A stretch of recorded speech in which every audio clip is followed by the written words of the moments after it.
2 Megapops is an achievement in Bloons Tower Defense 6 where in the CHIMPS mode between rounds 6 to 100, a single tower needs to accumulate 2 million pops or more. And today we're going to be adventuring this endeavor with the Dark Champion, paired with Plasma Blasts of course. So let's get started. So in order to do this, we're going to be placing down our lovely submarine.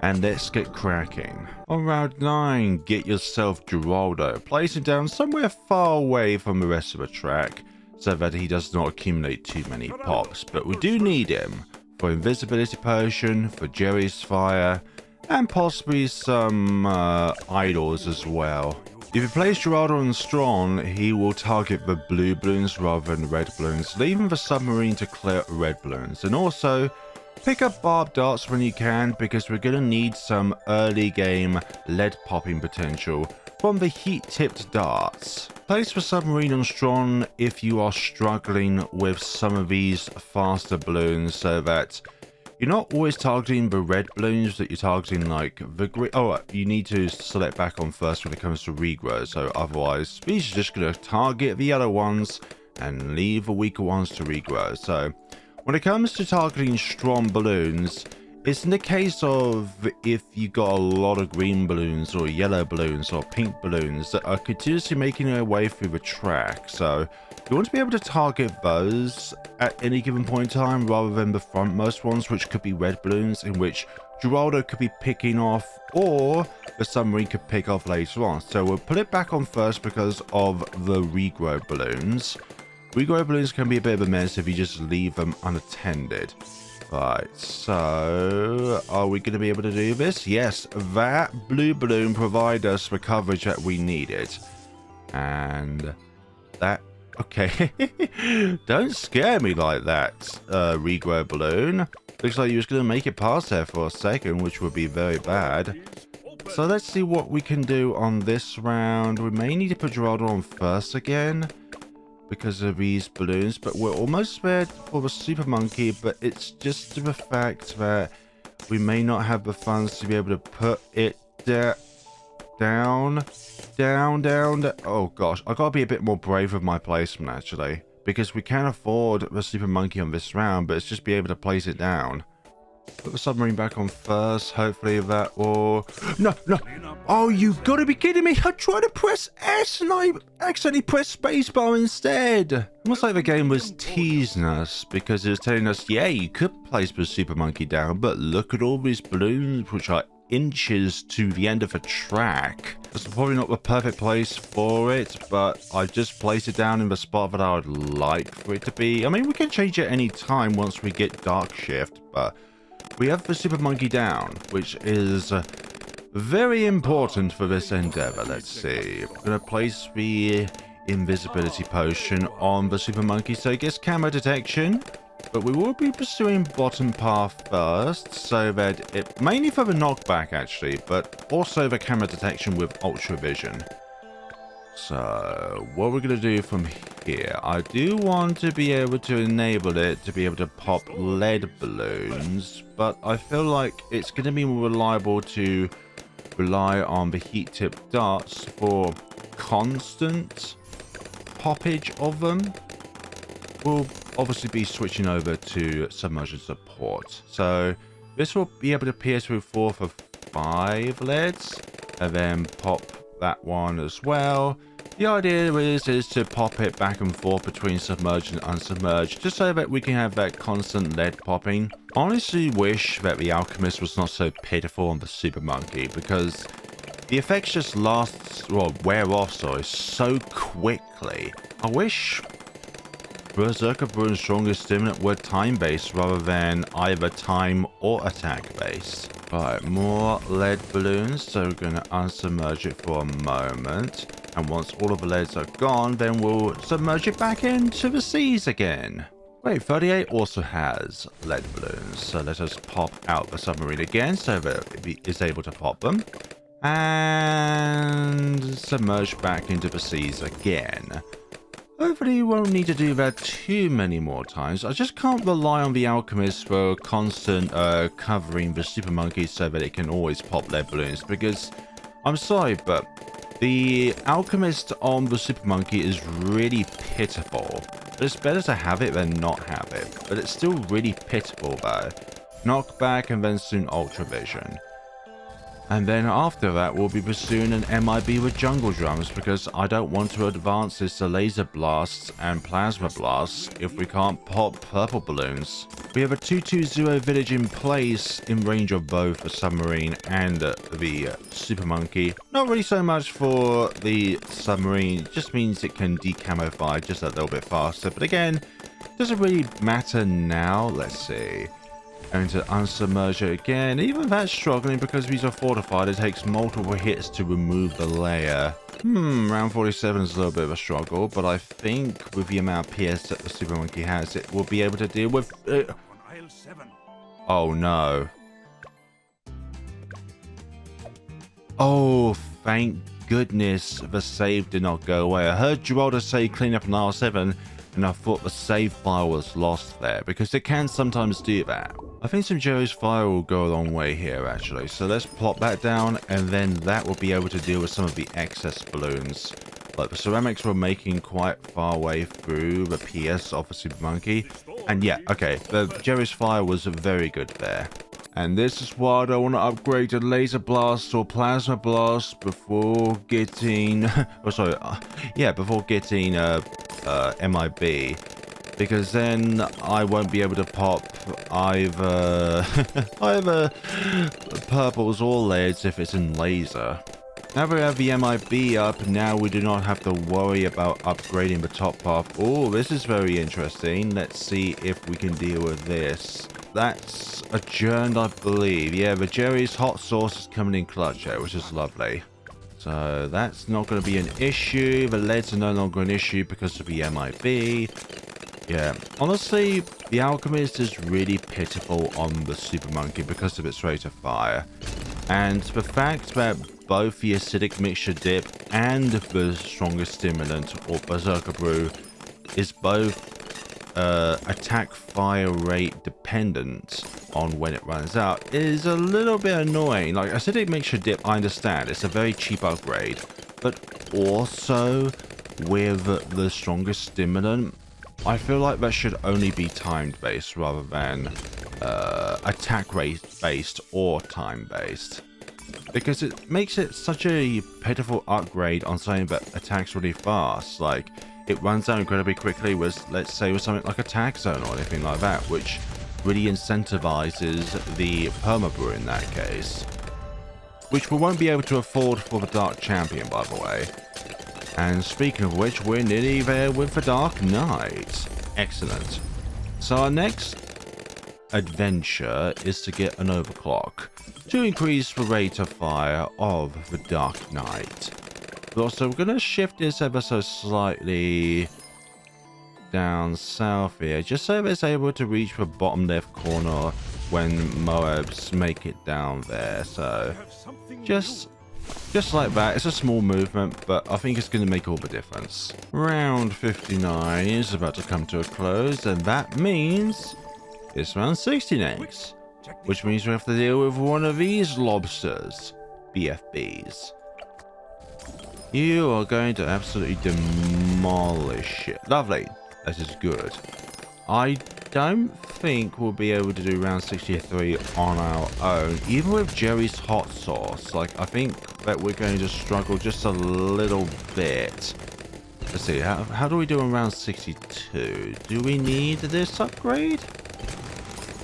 And if we do, then it'll be better to place it down on the beginning of a round rather than halfway through the round, to get the maximum benefits of it, that is. Round 63. I think we're going to need it, actually. I feel like we're going to really need that additional firepower down. Yep, it's just about made it. But I think wave 2 and 3 are a bit heavier when it comes to ceramics. But we're good, actually, I think. We are getting close. Okay, thank you for the alchemist coming in clutch there. Almost forgot about the engineer, actually. So we can now ultra boost it, overclock it, so that its rate of fire goes up. Lovely.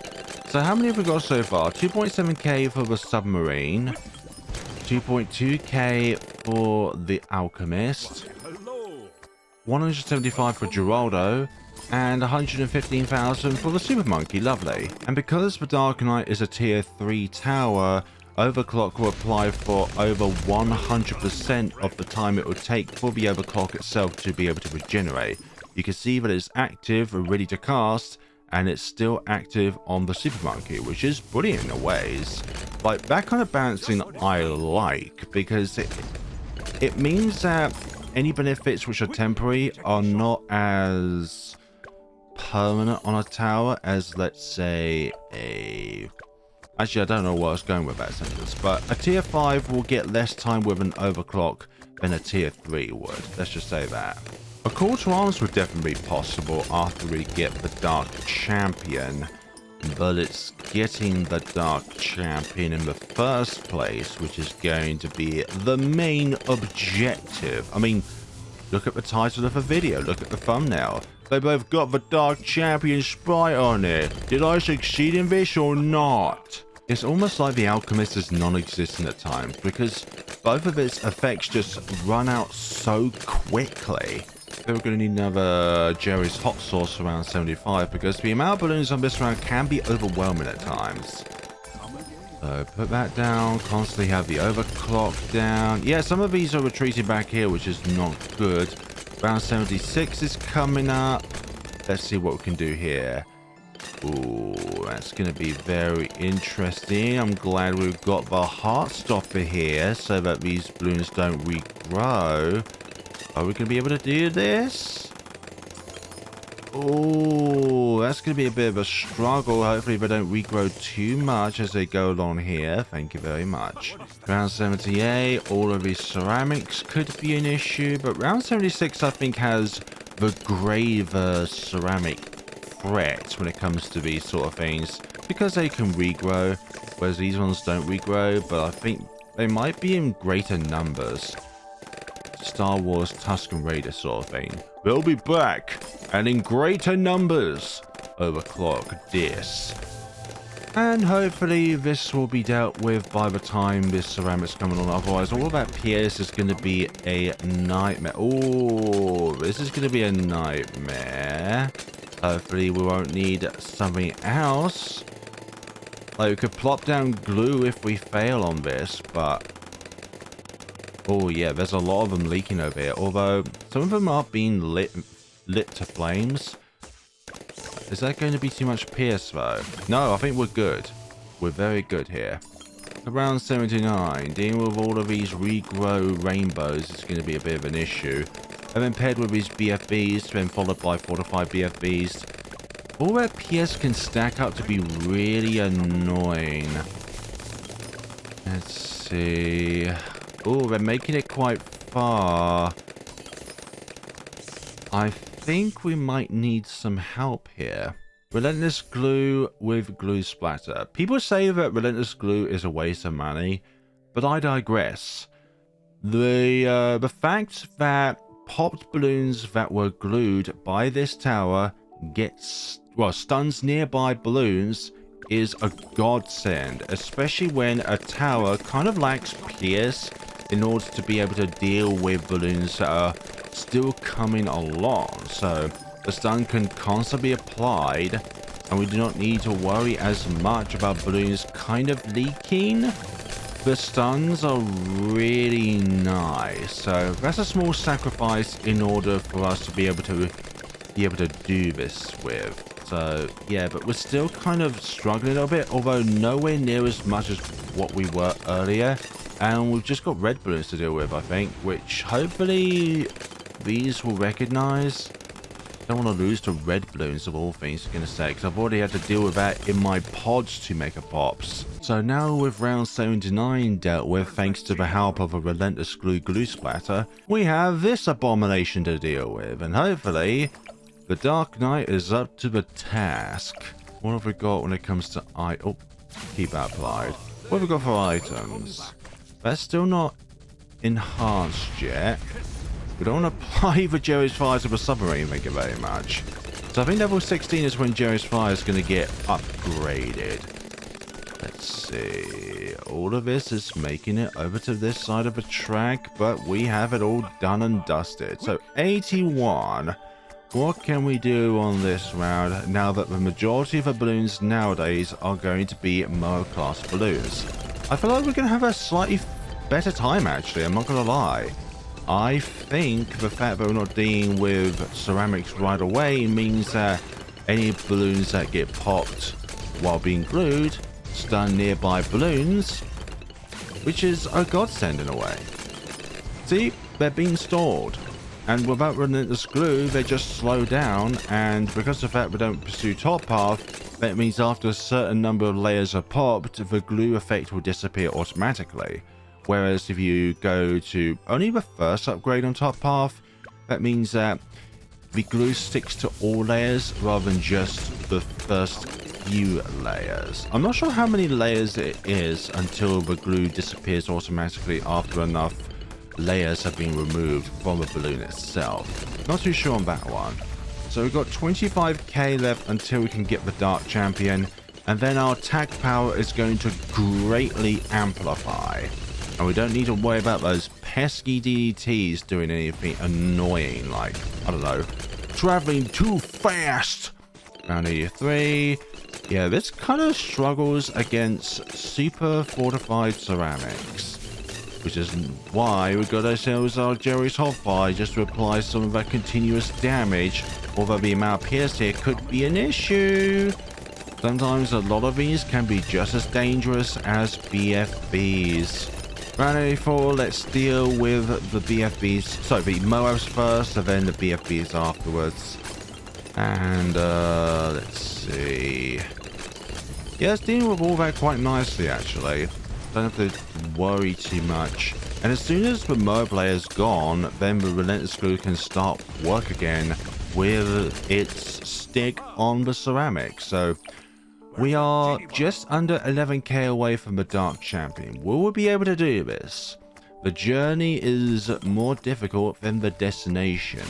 The destination itself being the Dank Champion. Because it has dank proportions. I don't know what's going with that. Round 85 is adjourned, although remember that round 87 is more than twice as tough as round 85 because of the free play scaling and the fact we've got double the amount of ZMGs to deal with, which is annoying to say the least. Okay, we're going to put some invisibility potion on this so that it has increased range.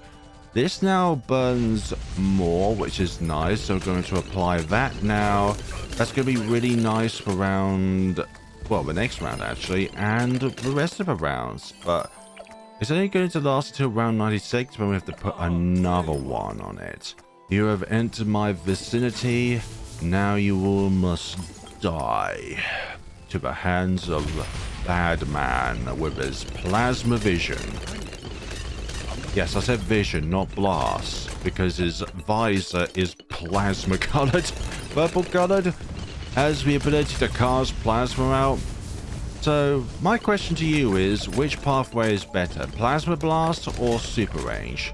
I would say sometimes it can depend on the map. Like if you really need a huge amount of range, then obviously the middle path would be better than the top path so that it can actually initially hit balloons. But on a beginner map like this, I'm going to say Plasma Blast is much better. You want that extra damage rather than the extra range. Sometimes the potency of per projectile is better than the ability for that projectile to hit a balloon in the first place, because of the lack of range it might have. So these aren't as a big of a threat as round 87 ones, considering there's only 2 of these. So we're only 3.5k away from the Dark Champion, and then we are not only ready, but we are Freddy ready. Or is it Ready Freddy? I've forgotten which way round it is properly, but oh dear, fortified Moab, that's going to be annoying. So will we be able to deal with this? I think we will be able to do so. With the little specs of the Alchemist applied, we'll be able to deal with these, obviously. We'll be able to get Dark Champion by the end of this round, or is it going to be the next round? I think it might be the next round. But the question is, can we get to the next round? That is the question. And... oh, 99 just over. Dark Champion is mine. And also, the match is mine. There is no way we can fail unless we just put the Dark Champion in some stupid, obscure place on the map. But that's probably the only way in which we can lose now. So what's our next objective here? I'm going to say Call to Arms is next. And then if we can afford it, a Ninja Sabo. Yeah, it's tearing the ZMGs to shreds. It's shredding absolutely everything. And it will also shred the bad when it appears on round 100. But the question is, can we get to round 100 in order to be able to initially pop it? Because round 98 is a big threat to any Chimps run, since it has the most amount of red balloons equivalent. How would it fare against these numerous DDTs on round 95? I think the answer is going to be very conclusive. Not a challenge whatsoever. There we go. Round 96, I think this is the second biggest RBE round. There's definitely a numerous amount of them. Round 96. That's all going well. Down and under for the balloons, as a matter of fact. Think about this. We almost failed this particular run because of the fact that we thought that because when Geraldo said clean up on aisle 6, that could indicate that the save file itself would be removed. So let's do something a little bit risky. Let's move this over here for the time being. And then once we get it back, then we'll reapply it to this position over here. There we go. Lovely. Just for a bit of fun and games. Just to say that we've used the ability twice. More than once. Round 98, Call to Arms. We can do that. Do we actually need a Ninja Sabo? You know what? We'll put it down anyways. Just to say that we have fought ahead on this manner. We'll put 2 down. If we can afford a second one. Yeah, we can afford a second one, most definitely. Call to Arms. If I can press the right button, that is. Ninja Sabo there. Yeah, they're not making it far at all. And we are nearly there, actually. Okay, now with that in place, let's put that in place. We could have put down some creepy idols on the previous round, but not to worry at all. Like, I like to place 4 down when it comes to round 100, some around 97 before it gets to to level 20, and then once it refills its shop, then we'll put down the rest. Okay, so let's put that there. Call to Arms there. Lovely. It will soon run out of range, but alas, we will put it down back over here. Put the overclock back in place. What else can we afford? Yeah, that'll do. That'll be nice. That'll be very nice. Extremely nice. If I can actually press the correct button, that'll be nice as well. Can we afford Cold Snap? Yeah, we managed to afford Cold Snap and 1 usage of a Snowstorm. And a 202 Alchemist. Very ideal. But do you know what else is ideal? 2,030,000 pops with the Dark Champion. Although we did get about 2,000 regrows applied because of the total damage being over 2,000. You could say that if you subsidize at 2,000, this will be down to 2,028,000 pops. As long as you know what the total amount of damage is without regrows, and then if there's any excess over, minus it off the tower that you're intending to get 2 million pops with or more, and then if it's a success, then it will still be 2 million or more. But if it just trickles over 2 million and then you get a lot of regrows after that, then unfortunately it's not successful because it is encouraged to get as few regrows as possible with looking to do a 2 Megapops achievement sort of thing. So let's see what we've got down here. The Dark Champion with Plasma Blast at 2,030,000. Monkey Sub, which we really needed for the beginning of the game because this is the most expensive tower to initially place down at 2.7k.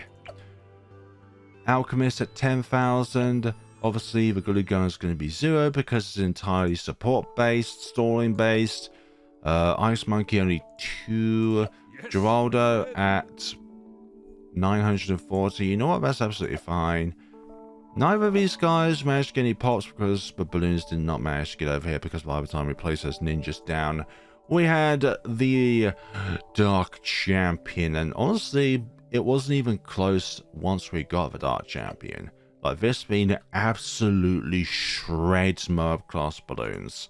It also is fairly good against ceramics, although I'd say super ceramics are a weaker thing for this to be able to deal with. Thank you so much for watching. Let me know what you would like to see me do next. Somebody has encouraged me to try and pursue a 320 Buccaneer, which means Destroyer with Hot Shot as a 2 Megapops thing on Frozen Over, I believe. I don't know how people are able to do this sort of stuff. That is absolutely wild. But I'm going to just take a guess that it's overclocked, it's permabrewed, it's call to armed, or homeland defensed. And there's a few support towers here and there with like Blue Gunners or Snowstorm or anything else that provides support, like say Ninja Sabo. But that's just absolutely wild that some people are able to do this sort of stuff.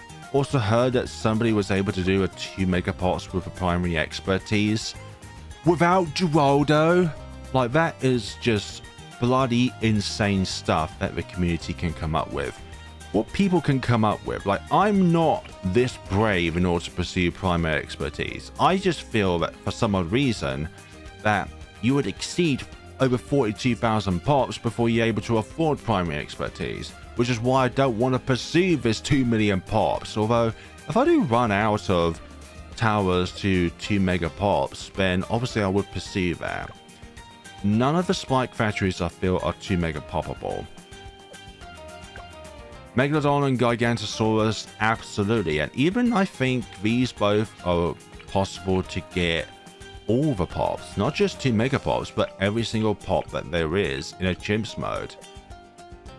Thank you so much for watching. Let me know what you would like to see me do next. We've already done the anti-balloon, although that's a bit of a question mark because we did get a huge amount of regrows with that. We've already done Grandmaster Ninja. Master Bomb is going to be really hard because of its lack of being able to pop a huge amount of balloons. So let's say if we get this down, we have a bunch of super ceramics, it's going to really struggle against them. Done all of the wizard monkeys. None of the alchemists I feel are possible. Done Spirit of the Forest. Don't think either of the other two paths are possible. Not because the Avatar Wrath isn't powerful enough, but the Pop Blast is not powerful enough to hold on its own. And also you can't just stack other Pop Blast with it because then they'll just take pops. Thank you so much for watching and take care of yourselves, everyone.